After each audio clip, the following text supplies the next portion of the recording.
George. Welcome to the Shakaama Live Show, Games Edition. I am introducing gameplay. I have been contacting major North American publishers and studios, and Korean and Japanese and minor Asian developers and publishers as well. I've already done game reviews on my channel. I've already done gameplay on my channel. I beta test and am already on at least 50 first round emailers of developers and publishers. Most of them are Asian though. So I will be doing let's plays, gameplays, first looks of games. Now I have a library of probably over I don't know, I have rooms and boxes, and I live in this really tiny apartment. Well, tiny to me, it's like 1,200 square feet apartment, and I have boxes in here and shelves out in the living room, and I have a walk-in closet full of boxes full of games. So I have so many games. I have games still in the package that I haven't even opened. So what type of games would you like to see? Strategy. I don't do shooters because I think that's boring. I think it's stupid. I mean, once you've seen one shooter, you've seen every shooter. Versus a role-playing game, there's nuance to it. I know that there's certain genres, but the shooter genre, I think it's a cop-out on the game developers' end. They can make money by doing almost nothing. Once they design the character, and they already have the world, they already have the engine, they just set a game world, a world design, and put the person in it. If they could be shooting fireballs or shooting in a AR-15. It's just a shooter. There's nothing to it. It's a means to make the developer or the publisher lots of money for doing almost nothing. So I don't play those. I do have every console between me and my roommate. We have every console. I have old consoles even. I personally mostly play PC games, however. But it's up to you. What do you want? Other than shooter, what games would you like to see? And that means old-time games, brand new games, obscure games, from indie games, from obscure from obscure developers or brand new developers. If you give me enough time, I'll contact them and ask them to, give me a free copy to review and what have you. Now, for the most part, if you can see from my game reviews, I am very strict on. I buy my games, so I don't have to kowtow to the publishers and developers. I pay my own money. Now, a lot of people say, "Oh, well, I do this." No, a lot of people don't. They lie. I absolutely do. I don't have a girlfriend. I'm not married. I don't have children. So when I have money, it's all of mine. That's all my money. And after my bills, I have oodles and oodles and oodles and wads of cash that I can spend on anything. Right now, I just spend it on food. So, that being said, to just enlighten you a little bit on the game reviews, a lot of editors require that their reporters, when they do game reviews, go from 7 to 10, and that's it. So you're never ever going to see a bad review. Go look it up. For the people that you see that you think are bad reviews, they're still giving us 7. And that's a bad review? That's not a bad review. A 7 means that it's a great game, and regardless, it means go buy the game.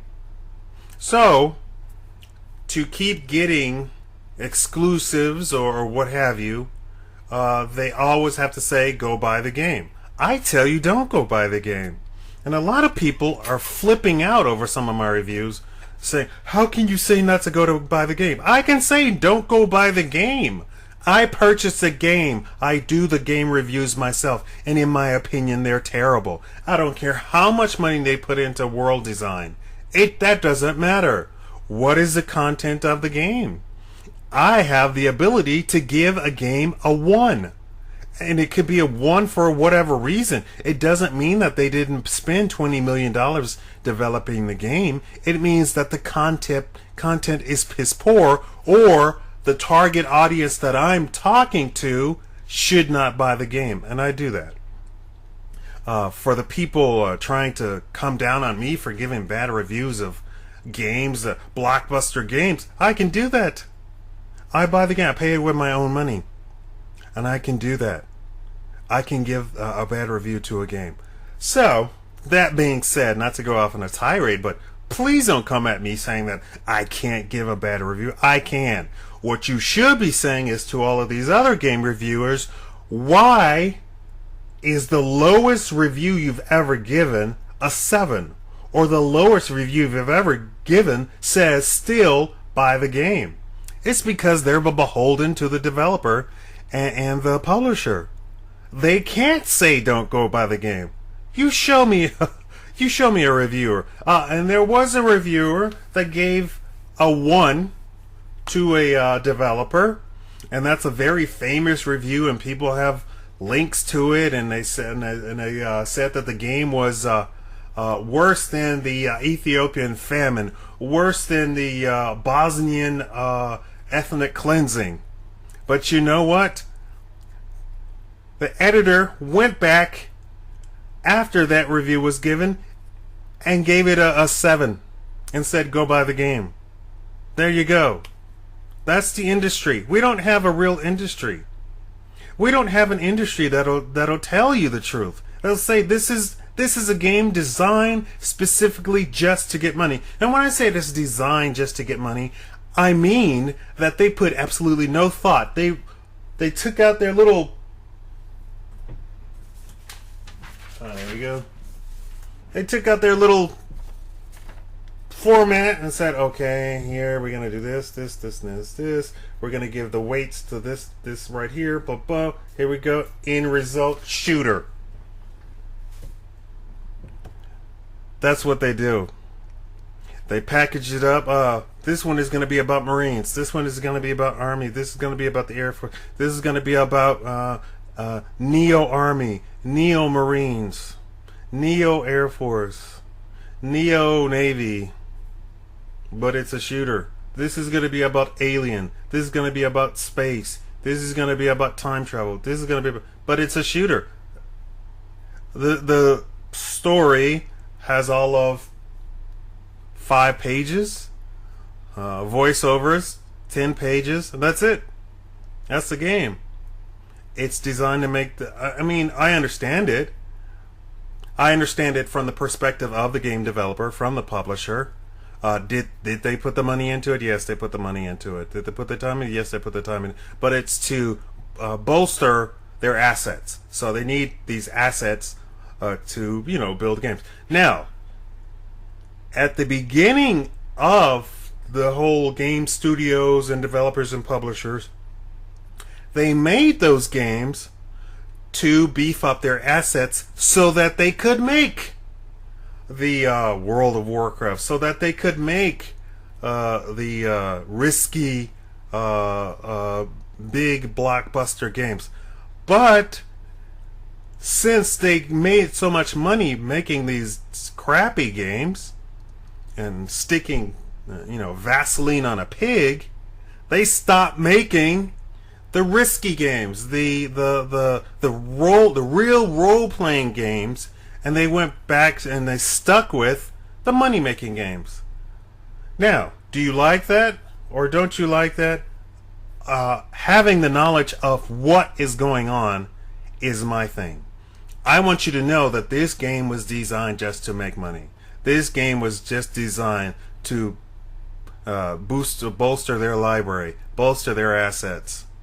Are you going to support that, or are you going to support the developers and publishers who are actually taking the risk and making the obscure cult following games? If you have no imagination whatsoever yourself, maybe you like shooters and that's it. You know, I look down on you. I'm not a hipster, but I look down on you, and I think that you don't have a brain. And I just think, because the whole point of that is, this is for people without a brain who will simply buy it just because it comes from Blizzard, just comes from EA, just because it has our name on it. They'll buy it. We could literally poop on top of a CD-ROM, and they'll buy it. We could poop inside of a box, stick the word Xbox on it, and they'll buy it. You're brain dead. You're spending $60, $400, $500 for a piece of crap that burns out within 6 months. $500? Really? Do you really have $500 just to be wasting? I don't know. I have a couple of things in the works, kicking around, developing my own console, developing my own MMO, fantasy medieval MMO, but it will have different difficulty levels. A difficulty level of easy, where you just summon them out, you just cast spells, you just hit people, and then a higher difficulty level where your mount dies, you have to study for spells, you have to practice, and the more you use skills, the more they go up. Versus the other one, the kitty version, which is just point click and stuff happens. I already have a group that's going on. We're already in the developing phase. We've picked out a game engine already. So that being said, that's in the works. That's in the future years from now, right? In the meantime, what games would you like to see? No shooters. What games would you like to see me play? Classics, old ones, obscure ones, what have you. Anyway, this has been the Shakaama Live Show with your host Shakaama from Boundless Enterprise LLC, in association with www.lasvegasnevadatui.com. Thank you. And yes, this is a Naruto visor. I don't know if you can see that. From the Hidden Leaf Village. I used to like them.